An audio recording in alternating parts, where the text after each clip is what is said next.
Diane is former supervisor of the Allegheny County Crisis Intervention, and she's going to be here talking with us today about crisis intervention and county services.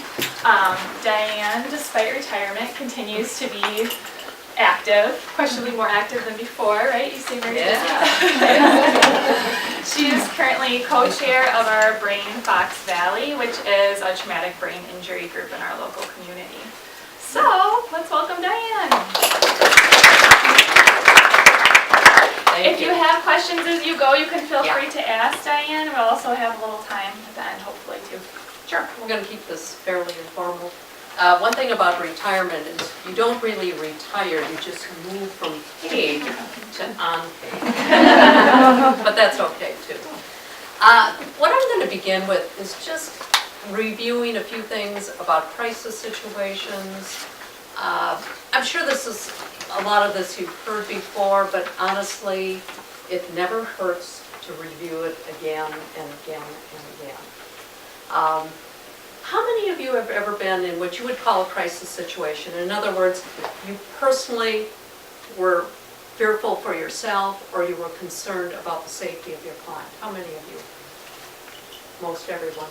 And you know, those of you who haven't experienced this, you will most likely. So it makes a lot of sense to be prepared for it. And I think first of all, you have to expect the unexpected. A lot of times when you're seeing someone new, they're coming in, you don't know what their mental status is, you don't know if they've been abusing substances. You oftentimes really don't have a great deal of information. So you always need to kind of scan the situation when you first meet with someone and just kind of be aware of any subtle clues about what's going on with them. And when you talk about expecting the unexpected, and I'm just going to share a little story with you because I worked for Crisis for 39 years. So I ran into a lot of interesting and sometimes unusual situations. And early on in my career, and I was probably 30 years old at the time, we had gotten a call about a woman, and she was living with her sister. They were in their 50s, and she felt that her sister wasn't doing well. And in this case, this was going to involve a home visit. And I thought to myself, oh, this is no big deal. You know, these older women, I'll never say that again because that comes back to bite you. I'm just going to go, you know, because there was a question of, do we involve the police? Do we take another worker? And I thought, no, I'm going to go and do this myself. So I went out to their house and I was talking to the one sister. And suddenly out of the corner of my eye, I saw the other sister coming out of the room with a pair of scissors in her hand. And I thought, uh-oh. And fortunately, I, at that point in life, could still run pretty fast. So I got out of there fairly quickly and then went back to the police. But you know, we make assumptions about situations and we sometimes assume things are going to be safe and they may not be. So you always need to double think that one. And the other piece to this is a lot of times when we're dealing with people we know, we automatically relax. We think, oh, I know this person, it's not going to be a problem. And suddenly you realize that something has changed with them. And it's very different, and you really need to always, you can never assume things are always going to remain the same. And again, another little story. This had been a client who I'd been working with periodically, you know, over the course of several years. I knew her well. I felt that we had a good therapeutic relationship. And she came into my office and I had, sitting on the shade of the lamp on my desk, it was an artificial dragonfly. It looked really real. It was pretty cool.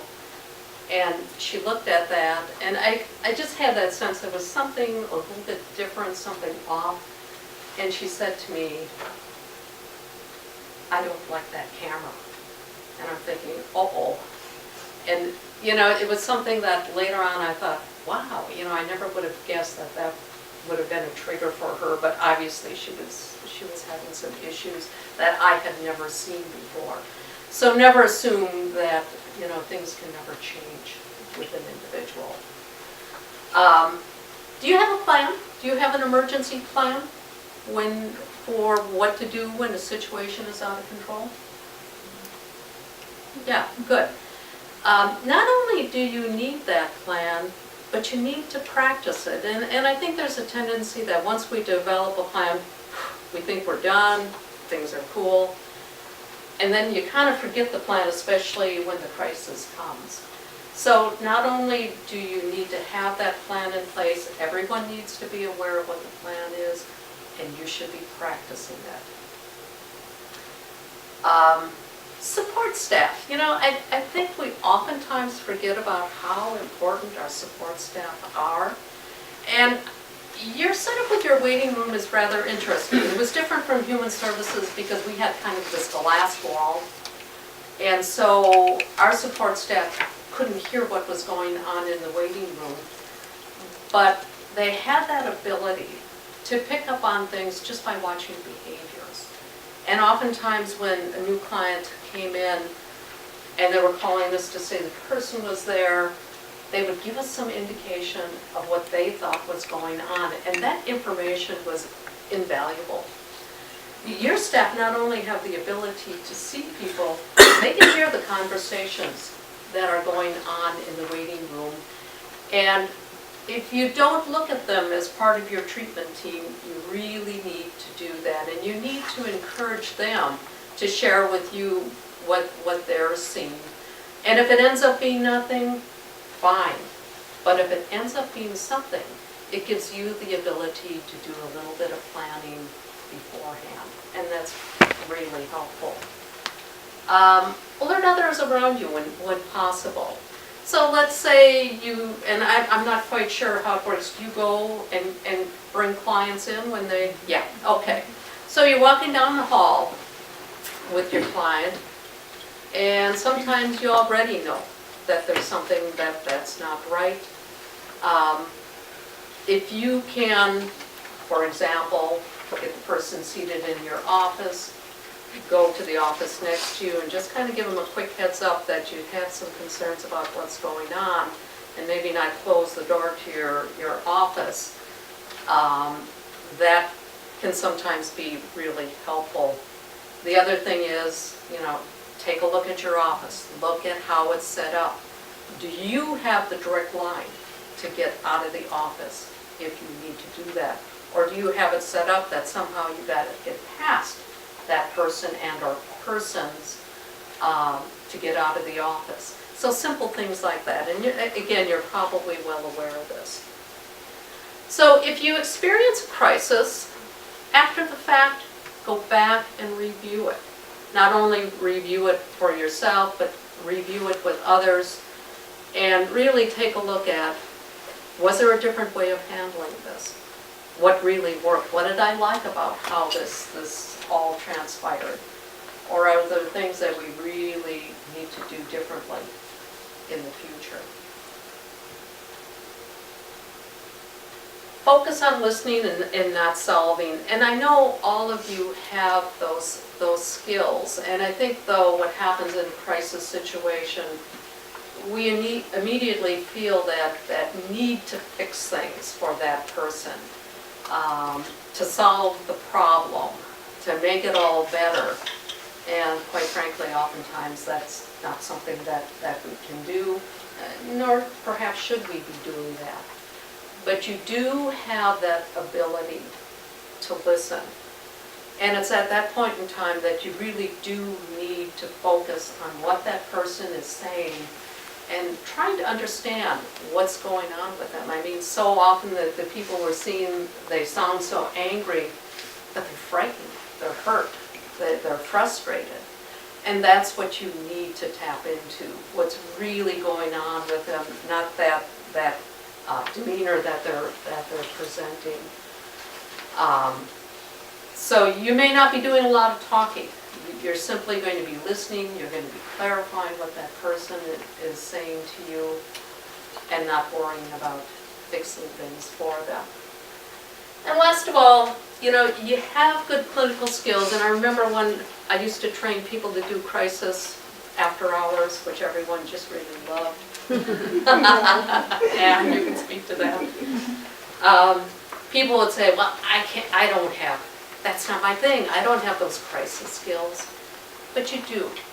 If you have good clinical skills, you can handle crisis situations. You just need to feel confident in doing that and perhaps practicing that. Last thing I'd like to say about crisis situations and just kind of the work that you do in general is the need to take care of yourself. Oops, wrong way. That's really important. You do valuable work. It takes a lot of energy, and I think the fact that I lasted doing what I did for as long as I did had a lot to do with, in the latter part of my career, recognizing that, wow, I really needed to do some things to take care of me, or I was not going to be able to continue to do this forever. So give some thought to that. If you're not doing that, you need to be doing that. The first program we're going to talk about is the crisis program. And the crisis program is for many people their entry point into county services. And the crisis program is basically a number of programs rolled into one. We have our crisis phone staff, we have our crisis team, crisis case managers, and adult protective services. Now, our crisis phones, they're, you know, your typical crisis hotline 24/7. But our phone staff, and I still refer to them as ours, even though I'm not part of that, but the crisis phone staff has a lot of knowledge. These are actually really well-trained people. And I'm kind of doing this in terms of level of intensity, so you get a sense for how that all flows. The case management program, that's probably one of our least intense programs out of the longer term service array of programs. And case managers, the idea behind it is that they help people connect with services. That person should be functioning at a level where if, you know, they can identify what their needs are and they're told this is where you need to go, this is who you need to talk to, that they would be able to follow through on that. And in a perfect world, that would happen, but that isn't always the case because, of course, there's the issue of what individuals identify as their needs may not be what the rest of, what the rest of us think they need. But for the most part, these are people who are fairly stable, who are living independently in the community, but who still need that kind of contact, periodic contact to make sure that things are going okay, that they're getting their needs met. The case managers have fairly sizable caseloads, so the reality is that for the most part, they don't have a lot of time to spend with people. They will see people on a monthly basis. And there are times, obviously, when things fall apart and an individual needs to be seen more frequently and suddenly they're providing a much higher level of service. But then they would probably review what's going on and take a look at, does this person really need to be in another program? And the one nice thing is that, all of these programs are fairly fluid. So you might start out in one program, and when things stabilize, you get moved to another, but then maybe if things really fall apart, you need that higher level of care, and so there can be that kind of movement. With case management, the one restriction is that it is for adults only. Okay, next level of service is what is called comprehensive community services. There's comprehensive community services for adults and comprehensive community services for children. And they are two distinct programs. Eligibility is based on completion of a functional screen. So there are workers, plus I believe all of the supervisors of the units are certified to complete a functional screen. And if you're not familiar with functional screens, this is a screen that has been developed by the state. It determines eligibility for programs. It takes a look at not only what the diagnosis is, but how capable a person is of meeting their needs. Because you really need to look at both things to determine ultimately the kind of services that they need. Each individual has what's called a recovery team. This is a recovery-based program. So you have a lot of people who are available at any given point, who know what the plan is, they know the individual, and they work together to meet this person's needs. Comprehensive community services, you have to have medical assistance. This is a card program, or you have to be eligible for it if you don't have it. And again, I would say that's typically the case. There may, I can't say for sure, there may be some exceptions to this. And this program, it's adults only. But this is perhaps a program you'd be most interested in, is a CCS program for children, which it doesn't say, and it should. But it is a separate program. It is run by a separate supervisor, and it's very similar to the adult program. These programs are fairly intensive. They do not have large caseloads, and they're designed to provide really a fair amount of service to an individual. So for children, it would be a matter of not only obviously working with the child, but probably with the family as well. And initially when that plan is developed, they can put a lot of time into determining what services are needed, how are we going to meet those service needs, and what is the overall plan going to look like. And again, during the day, if there's ever an emergency, they handle their own emergencies. This does not go back to crisis. The idea being that the team really knows this person the best, and they're the ones who should be providing the services, which they do. So the final program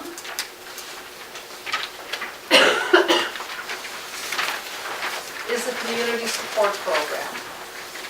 And I always used to think of community support as the program that keeps people out of hospitals and potentially out of group homes. Really the idea is that for these individuals, if it weren't for a program like this, they probably would be in the hospital, or they would be in a group home because they would not be able to function independently in the community.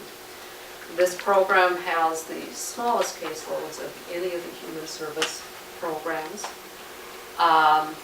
And they work as teams as well. Requirement is that you have to have a major mental illness, and you need to have supports to live in the community. With this program, again, this is an adults-only program. They manage their own crises with their own clients during the day. And while there are clients of human services that are in group homes, the goal is always to get the person back in the community functioning independently. And they spend a lot of time with their clients. It's not unusual for them to have daily contact with clients. And like I said, as needs change, individuals will shift from program to program. So used to be once you went into community support, you were in it for life. And you were probably a client at Human Services for life, and that's no longer the case.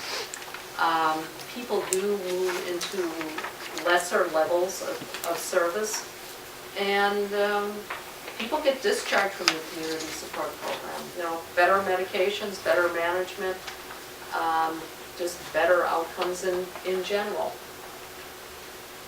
And then last of all of the services share these things in common. And at the top, it should include that we serve county residents only.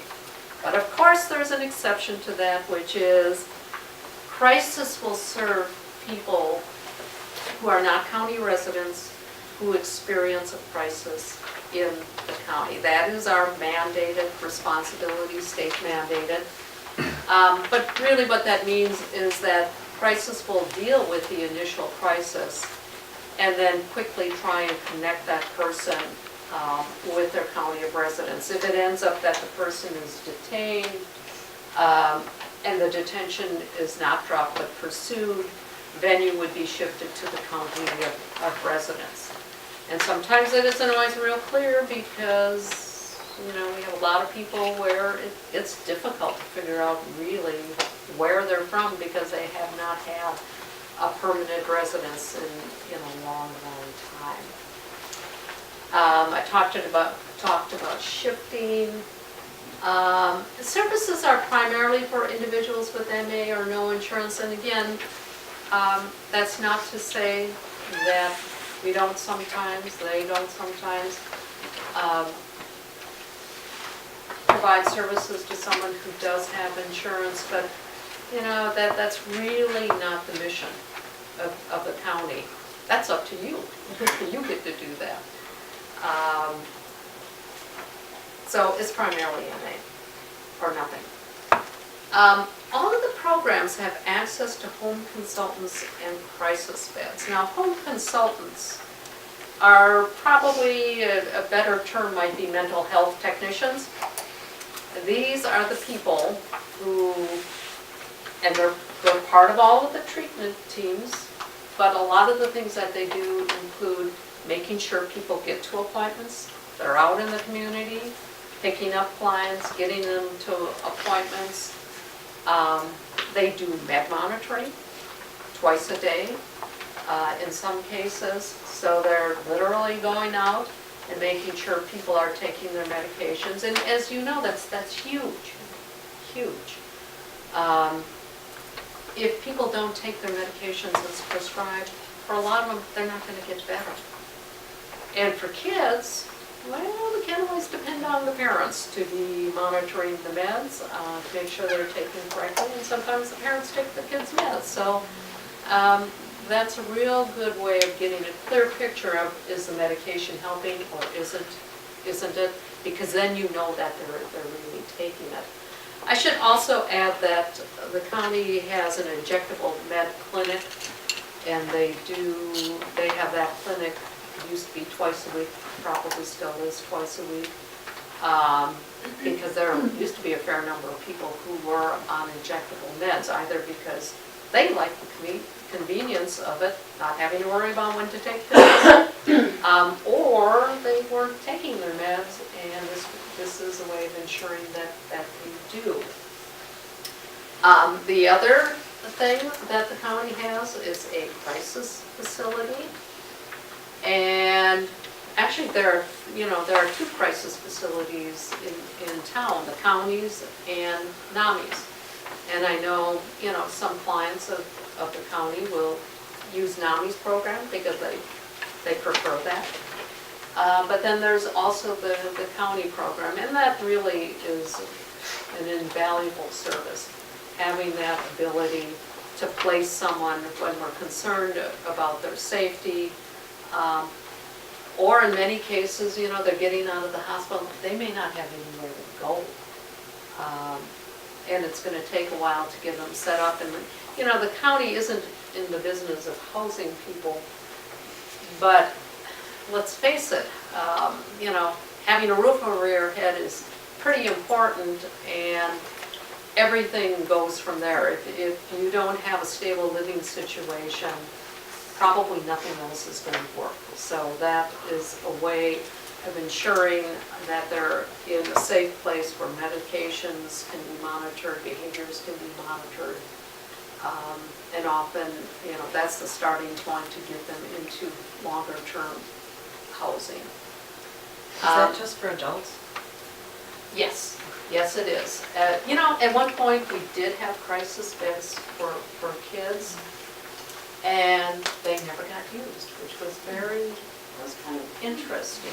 And so that was quite a while ago. Okay, because with the switch from using state facilities, I used to work at Winnebago. Okay. And, you know, back, what was that, 2006, 2007, when the switch with the state, instead of using in-state, they would use regular hospital beds. But we had seen a decrease at Winnebago initially, and then in census increased. But across the state, we have less beds available for children. Yep. Is that something that the county could consider again? You know, I'm sure they have, and really what they've talked more about, and this was a ongoing conversation when I left, was stabilization in place, where, you know, you would just take workers who would literally go into the home, stay with the child, or in some cases there was talk about maybe we should just get a motel room and get them out of the situation. So that's kind of what the county was leaning toward, and I haven't heard anything that has changed. But the licensing piece on it was almost impossible to set up a crisis bed facility freestanding when I was there, because, and that was, you know, one of the reasons that was not pursued. When we did have crisis beds, that was within an existing facility. And like I said, we didn't use them. And, you know, part of it is that I think it's real difficult for kids pulling them out of the home. So there was a lot of discussion back and forth as to really, was that in their best interest or not? But at this Diane, I point, haven't been working at the county for 12 years, but when Yeah. I was there, we had like emergency respite with certain foster homes Yeah. that were really helpful. And then, you know, I did in-home therapy, so we were there. But sometimes it was more the parents that were in the crisis, so we would put the children in the foster homes. And way before that, I think they had Joshua House, which was Yep. like a big foster home place. Yeah. Kids could go on a short-term basis. And when we had that foster home, and actually that program, that piece of it ended when this was a foster family that had some really good skills, because you can't just use any foster home. You really have to have a treatment foster home. They moved, and we lost them, and the utilization rates weren't all that high. But of course, you know, the concern is that do we then end up using hospital beds inappropriately because we don't have that kind of in-between service? I have a question regarding Yeah. in-county versus out-of-county. Yes. So I've had several, well, one client in particular that I had to call the police on here, and because he's not a county resident, the police said crisis isn't going to do anything. They're just going to send him back home. And I said, but he's in county right now. And the police officer again stressed to me that no, if he's an out-of-county resident, he won't be able to get services here. Well, he wouldn't be able to get long-term services. Right. But you're saying that it is the county's responsibility, it is Allegheny County's responsibility if we do have a patient named crisis and we need someone to maybe, consider hospitalization at that time, that the law enforcement, is inappropriately telling us that no, they're not in county and we can't do anything. What they might say, I would say yes and no, depending upon the age of the child, parents can sign kids in. So, it might be a situation where that would be the case, but then again, you might have a family that either you can't access them or you don't trust that they're gonna follow through on things, and then, yes, it would be the county crisis worker's responsibility to go out, assess the situation, and make a determination about whether or not detention is needed. Okay. So instead of me contacting the police, potentially just contacting crisis? Sometimes that's the better way of doing it. There's no guarantee that every officer fully understands how things work. So I would say, yes, go ahead and do that. Okay. And on that note, let's talk about how the county works with the private sector. And I see I made a typo there. It should read, most common point of intersection. Comes from when you're dealing with someone who is on a commitment order or settlement order that the county is monitoring. And whose responsibility is it to do what? In a situation like that, you're the primary provider, and the county worker, and that's going to be a crisis case manager, they're the ones that you would be in contact with. So I know sometimes county staff would be frustrated because they would say, well, I got a call from this provider, and they're saying, well, my client's in crisis, they're yours now.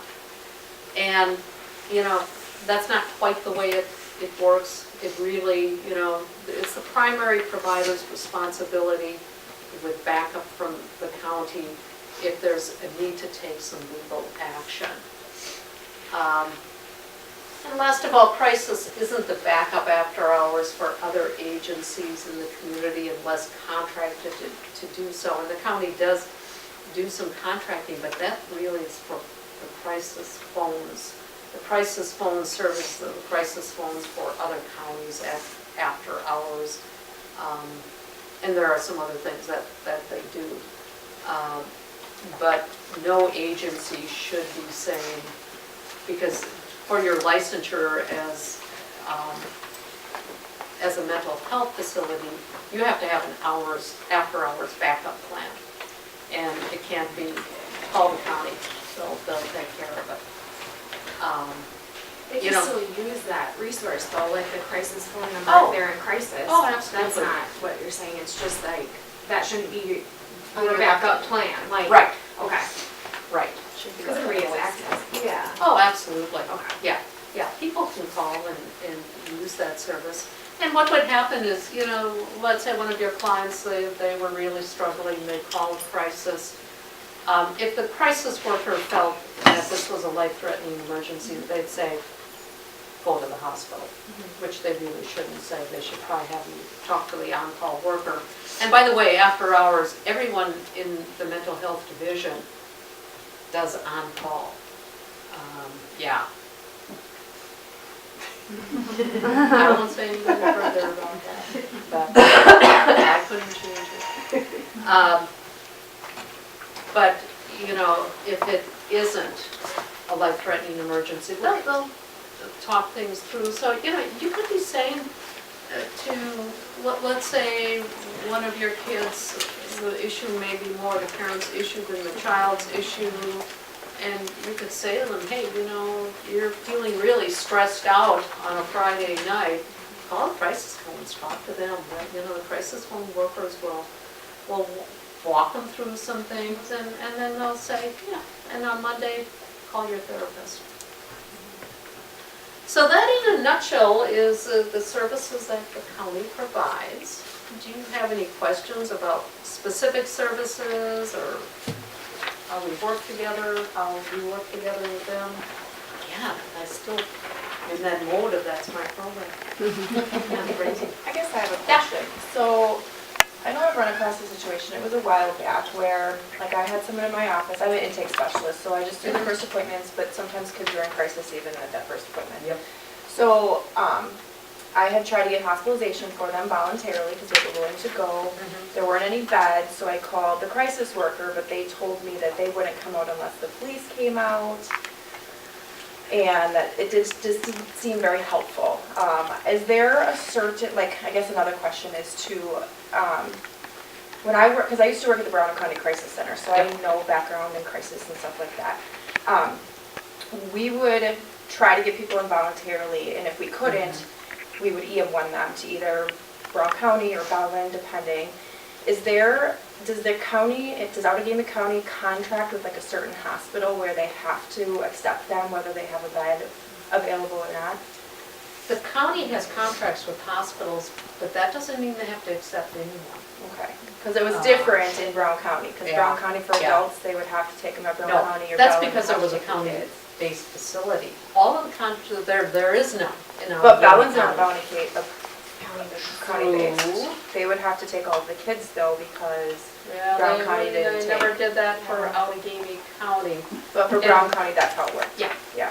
Yeah. So I didn't know if like there's Something comparable. something comparable for this county, or like what we can do when we're in that situation where we feel that these kids need hospitalization, but calling the hospitals, which our case managers are awesome about helping us with, and there's no beds available, and we have this kid who's in crisis who needs a bed, and we send them home because we have no other options. Like, is county able to help with anything with that, or do anything? What the county could do is, they can say, did you call this place, this place, this place, this place? And I know, and this, obviously this hasn't improved since, where no beds. You know, if it comes down to it, if there's a basis to detain and this child really needs to be in the hospital, then you end up doing that. And yes, they should do that. But the problem becomes, you know, there isn't always grounds for detention, even though there's need. Clearly, there's need. I don't know how working with St. E's has been, but I know that if we really needed to get a kid in, they would, this sounds kind of crazy, they had kind of a waiting list, but on a day-to-day basis, we would try and provide whatever we could with the hope that we would get a bed in the next day or two. And they don't do a waiting list anymore. It was too much liability. Yeah, I believe that. So, Yeah, they and don't do that then, even at anymore. the time, they didn't call it a waiting list. We called it a They waiting did list. to us. Oh, okay, okay. So, But I we don't know do that anymore. it's a problem. It really is a problem. And I don't know about the new facility up in Brown County. They It's don't not take kids. Oh, You don't have a okay. child psychiatrist. Yeah, they're opening, Yeah. next week. Oh, wow. So Yay. Willow Creek will be opening 26 beds. Yay. They have 2 psychiatrists from out of state. I was just gonna say, what insurance do they take, Scott? They say they don't have any barriers to insurance. Try to make sure your person is in network. Yeah. Yeah, well, how about MA? I mean, I don't know. I mean, we haven't had do they any consider that insurance or? of our current patients get in yet, but yeah, I think they open on Monday. Really? Yay. I know the county initially looked at contracting with them, but then they didn't because I think they were really pricey. That was the last thought I I believe it. Yeah. But, you know, my guess is that this continues to be an issue throughout the state. It's been an issue for a long, long time, and, you know, I don't see it getting better anytime soon because of the issue of child psychiatrists. No one has them. That's always a sticking point. I have a question about the MA piece. So Yeah. if somebody has private insurance, MA secondary, whether that's, I mean, by through social security or disability or Katie Beckett, Yeah. would you guys still be able to provide these services? Because they would have that MA Yeah, so what does it eligibility, have, but they yeah. have the Yeah. private, okay. Mhm. And it doesn't matter where the MA comes from. I don't think so. Okay. Other questions? Can you talk through the probable cause process and how that works? Okay. I have to think about this, it's been a while. Probable cause, at that level, really, there has to be reason to believe that the person is a danger to themselves or others and mentally ill. These cases go before the court commissioner. It's rare that a judge would hear a case like this. So the bar is pretty low at that point. And if the court commissioner has reason to believe that those two things exist, the person will be returned to the hospital. At the probable cause level, it could also result in a settlement agreement where the person stipulates to a finding of mental illness and dangerousness and agrees to follow through with treatment for X number of days. Typically it's 90 days, sometimes they're a little bit shorter, but usually 90 days. At a probable cause hearing, it could be lost. The court commissioner could decide that no, the person isn't mentally ill or a danger to themselves or others, and it's simply dropped. Or at that point, it could go on to a commitment hearing. And sometimes even at commitment hearings, they'll still shift back into a settlement agreement instead of a commitment. My guess is that still the majority of emergency detentions that are started are dropped before they even go to the probable cause level. Probable cause, there has to be a probable cause hearing within 72 hours.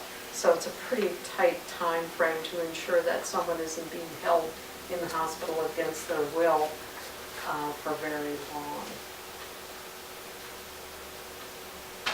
Does that answer your questions, guys? Yes. Okay. Any other questions? So you mentioned for settlement agreements that the typical length of treatment ends up being about 90 days. Yep. And thinking just about the different service lines you have and then specifically the evaluation and psychotherapy unit, what is the average length of treatment there usually? It's much shorter than what it used to be. I'm not going to even hazard a guess, but I don't think most people receive services for more than a couple of months. It has over time gotten shorter. I think the philosophy is you target what's going on at that point, what has brought the person in. You get those needs met, you know, move them on or move people out of services. They have a need at a later point, they come back. So it's a little bit different philosophy, certainly than what it was years ago, where we used to see people for years and years and years. And a lot of that is necessitated by the fact that there simply aren't enough people to provide services for that period of time. Any other questions?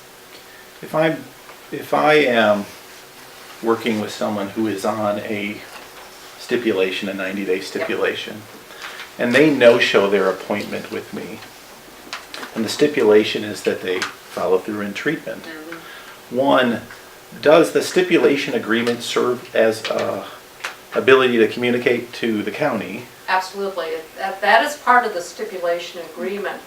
That serves as a release of information. So it is court ordered, so there does not need to be a separate release. So if someone says to you, well, you can't tell the county that I did this or that, yes, you can tell the county. And that's why you always get a copy of the settlement agreement, because it clearly states in that settlement agreement that the county, not the county, but whoever is monitoring, well, that would be the county, does have access to that information. If someone misses an appointment, does that automatically mean they get pulled back into court? And that's the only thing that can happen. Again, you can't say, well, you missed your appointment, we're gonna put you back in the hospital. It doesn't work that way. It just enables the county to take it back to court and pursue commitment. You know, you wouldn't necessarily do that because they failed an appointment. But, you know, if it's a pattern of things, that might be very different. But, you know, again, if you have concerns, if you're thinking, well, you know, they're just kind of blowing me off and not doing what they need to do, certainly talk to the case manager, the crisis case manager who's doing the monitoring. And my guess is, you know, certainly some of these cases really, the client is a child. The problem is the parents because, you know, kids aren't going to be able to come in for appointments on their own. And unfortunately, the way these settlement agreements and commitments are worded, you know, the issue is whether or not the identified client is following through. But I know we used to kind of say to parents, you need to take some responsibility here to get your child in for appointments, to ensure that they're taking their medications. I'm not always sure we have a lot of legal authority to back that up. But that is one of the unfortunate pieces to these. And sometimes we had to get child protection involved, but, you know, that wasn't exactly the thing that they felt they needed to be doing or felt that they had authority to do. So, kind of a gap there. Any other questions? Well, it's noon, you're done, and thank you